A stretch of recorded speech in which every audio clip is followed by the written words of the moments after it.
Июль крайне важный месяц для Konami и eFootball непосредственно, поскольку помимо продолжающейся кампании и раздачи бигтаймовских карточек, также Konami анонсировали, что в 20-х числах пройдет отдельный ивент. В общем-то, мы и так были о нем в курсе, поскольку на 20-е числа запланирован финал их киберспортивного турнира, который пройдет на родине Konami и eFootball также непосредственно. Но вместе с этим Konami также проанонсировали после последнего обновления, что именно вот в 20-х числах вместе с этим финалом и турниром они также расскажут некоторые новости касаемо игровых режимов, касаемо партнерства, и для всего этого будет проведена отдельная трансляция, которая будет доступна аж на нескольких языках сразу. По сути, это продолжение их новоиспеченной рубрики eFootball Connect, где они стараются быть на одной волне с пользователями, с фанатами, держать их в курсе тех или иных событий, что-то анонсировать и что-то рассказывать.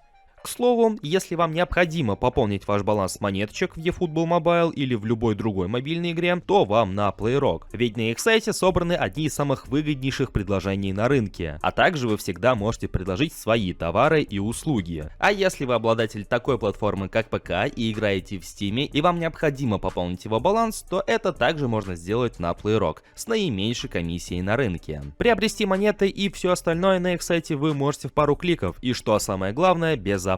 Все это и не только вы сможете найти по ссылке в описании и в закрепленном комментарии. Ну так, о чем это я? Точно. Почему это может быть интересно? Да хотя бы только по той причине, что Konami связывают все это мероприятие не только со своим киберспортивным турниром, но еще и с 30-летием серии eFootball, а ранее PES, Winning Eleven. И как сообщает официальный аккаунт игры в Твиттере, чтобы процитировать его максимально дословно, чтобы ничего не перебирать, в рамках данного ивента, данной трансляции, в целом мероприятия, которое будет проходить, будет объявлена информация о лицензировании, то есть новых партнерах, и также внутриигровая информация, которая касается контента. Учитывая наши предыдущие разговоры о возможном возвращении серии PES и разделении eFootball на две игры, многие, кто верят в эти слухи или более-менее обращает на них внимание, как раз таки связывают данную дату и в целом данное мероприятие с возможным анонсом подобной новости. Лишний раз призываю вас всех в это особо не верить,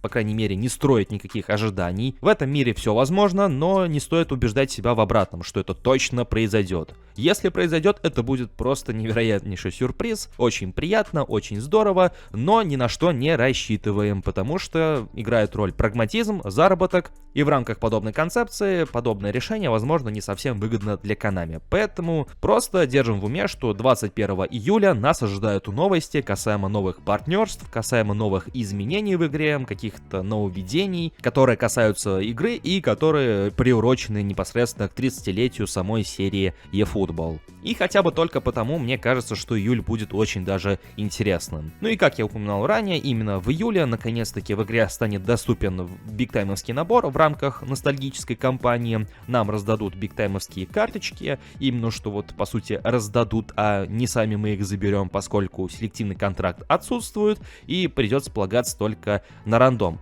Да, конечно, стоит отметить, что тогдашние бигтаймовские карточки уже заметно слабее эпических, которые вышли с двойным бустом, но здесь играет роль не только цифры, но еще и модельки футболистов, а модельки, как минимум, очень даже неплохие. Кто откажется от Рональдиньо в своем составе? Или того же Райкарда? Да, может быть, он не самый сильный уже по цифрам, но моделька-то все еще мощная, и ее заслуги это не отменяет, поэтому даже в таком случае это очень даже хороший подгон. Из года в год в июле всегда проходила отдельная кампания eFootball Festival. Я не знаю, будет ли она в этом году, поскольку вот у нас уже есть такая праздничная кампания, в которой нам раздают игроков. Но Konami всегда отмечали праздник серии PES именно в июле, поэтому я думаю, что июль будет более чем насыщенным и на контент, и на информацию, потому что Konami юбилеи любят, 16-я часть нам это подтвердила, и учитывая все те анонсы, которые Konami заявляют на 21 число, я думаю, что чем-нибудь, все-таки они смогут нас